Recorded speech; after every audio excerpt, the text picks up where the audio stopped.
Pluie et orages sont attendus encore ce mardi à l'échelle du pays. Cette situation est due à la présence d'une masse d'air humide et instable qui continue d'influencer les conditions météorologiques de la Caraïbe centrale, selon ce qu'a fait savoir le météorologue Rudolf Victor.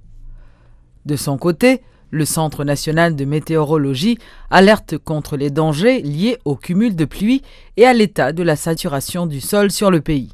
Il recommande aux populations des zones à risque de rester vigilantes et d'appliquer scrupuleusement les consignes de sécurité en cas de fortes averses pouvant occasionner des inondations et des glissements de terrain.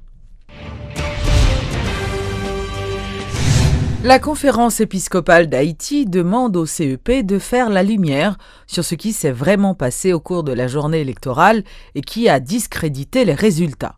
La recommandation de l'Église catholique est similaire à celle des partis politiques de l'opposition et des organisations de la société civile qui réclament la formation d'une commission d'enquête indépendante devant examiner le scrutin contesté.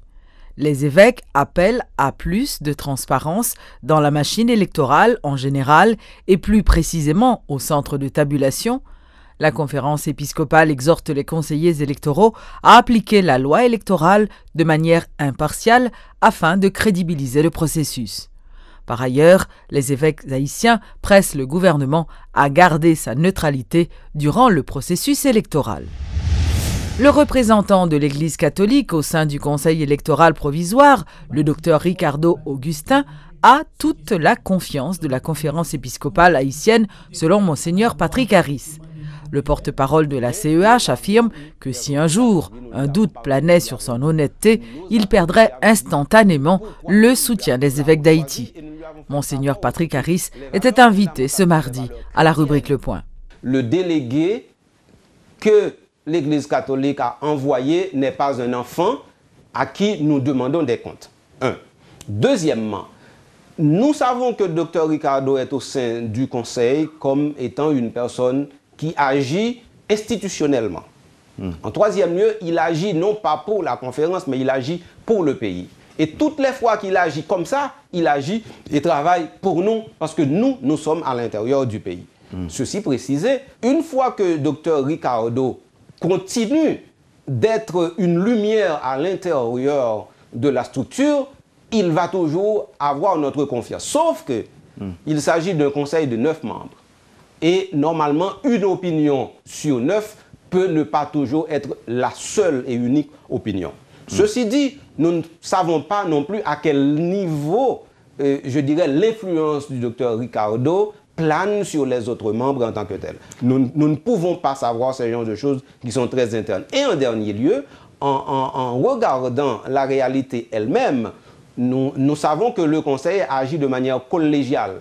Et que, par exemple, lorsque Dr Ricardo assume une position, c'est une position qui reflète effectivement ce que le Conseil, en tant que tel, fait, veut ou bien encore propose.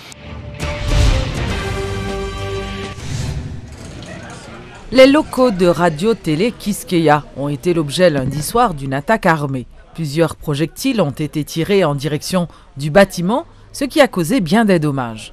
Tout en condamnant cet acte d'agression avec la plus grande rigueur, Marvel Dandin, qui ne veut indexer aucun secteur, exige que la lumière soit faite sur cette action et promet de déposer une plainte formelle contre X par devant le parquet. Cette agression s'est produite à un moment où les leaders politiques ne cessent de dénoncer des complots visant des membres de l'opposition ou encore des journalistes militants. Vers minuit 35, d'après le rapport gardien, ils entendaient des tirs, ils ont abrité, et puis après quelques minutes, ils ont regardé, ouais, c'est sur la radio qui a tiré. Et ça que vous avez remarqué, et tout de suite, c'est un projectile qui crase une vitre des portes principales de la radio. Mais dans la matinée, les relevés ont repéré une douille. Et c'est pendant qu'on cherche toujours dans le périmètre radio, toujours à l'extérieur, nous jouons 2 autres douilles. Et d'après la police, c'est des douilles de ZAM 9 mm. Et il y a un impact dans la vitre porte principale là, il y a un impact dans la façade là, et puis il y a 2 impacts balles dans la barrière extérieure. C'est une agression, c'est pas un geste amical, c'est des gens qui soit veulent caponner nous, intimider nous, ou bien qui veulent tout simplement manifester colère et mécontentement vis-à-vis de nous, ou bien qui veulent dire nous que ça c'est toi qui es là, chat là derrière. Et c'est comme ça nous interprétons. Gardien était en dedans et moun yo était dehors. C'est dehors, de l'extérieur, ils ont fait action. Et bon, bah, on connaît si c'est plusieurs monde. Donc, finalement, ils n'ont pas attendu rien, ils ont sorti pour regarder, mais ils n'ont pas rien. Mais il y a au moins un monde sous quartier, au moins un monde qui dit que dans le moment tiré, tu entendais bruit de machine qui était ralenti après ça dérapé. Là, nous ne connaissons pas parce que c'est une situation complexe qu'il a. Donc, nous ne pas voulu courir caractériser ça fait là.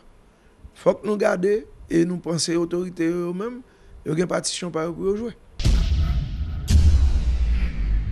La nouvelle chambre de commerce et d'industrie haïtiano-panaméenne a été inaugurée lundi soir à l'hôtel El Rancho. Cette soirée consacrait aussi la commémoration du 70e anniversaire de l'ouverture des relations diplomatiques entre Haïti et le Panama, ainsi que la célébration du 103e anniversaire de l'indépendance de la République panaméenne. Dans leurs interventions respectives, l'ambassadeur panaméen accrédité en Haïti, Mme Xiomara Pérez, et le Premier ministre Evans Paul ont mis l'accent sur l'ampleur des relations multisectorielles entre les deux peuples et la nécessité de renforcer ce lien, notamment à travers cette chambre de commerce dont ils ont tous les deux salué la création. La nouvelle chambre binationale se propose d'être le lien dynamique entre les chambres de commerce et d'industrie des deux pays afin d'augmenter la compétitivité et promouvoir l'importation et l'exportation dans les deux sens de nos deux pays et pour optimiser aussi les services aux entreprises.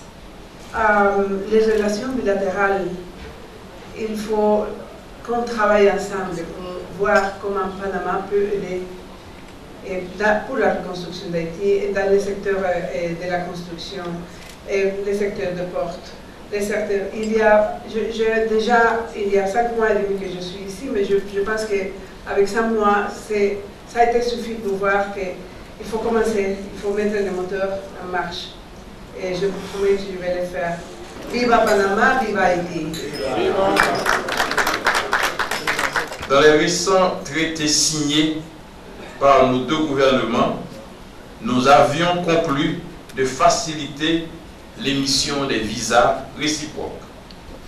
Nous devons continuer à renforcer les échanges. Les récents travaux entre le secteur privé du Panama et d'Haïti, ou ceux de nos gouvernements, ont montré l'importance d'étendre nos coopérations dans d'autres domaines.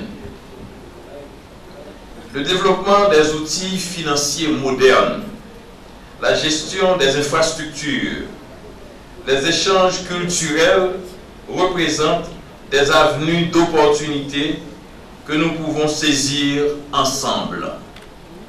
Particulièrement, tenant compte de la position stratégique de nos pays, des partenariats pour les infrastructures portuaires et échanges maritimes sont importants. Dans le cadre de la célébration de ces 70 bougies d'amitié, je formule le vœu de l'établissement d'un dialogue permanent et fructueux entre les secteurs privés des deux peuples. Cette initiative serait une porte d'opportunité pour faire des recommandations pour le progrès des relations économiques des deux peuples. Au nom du président de la République d'Haïti et au nom du peuple haïtien, nous saluons d'abord les distingués membres du secteur diplomatique ici présents et souhaitons longue vie à la relation haïtiano-panaméenne. Merci.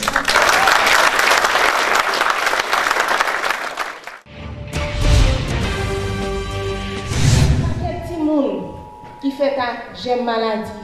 Commémoration ce mardi 1er décembre de la Journée mondiale du sida sous le thème « Zéro nouvelle infection, zéro stigmatisation, zéro décès ».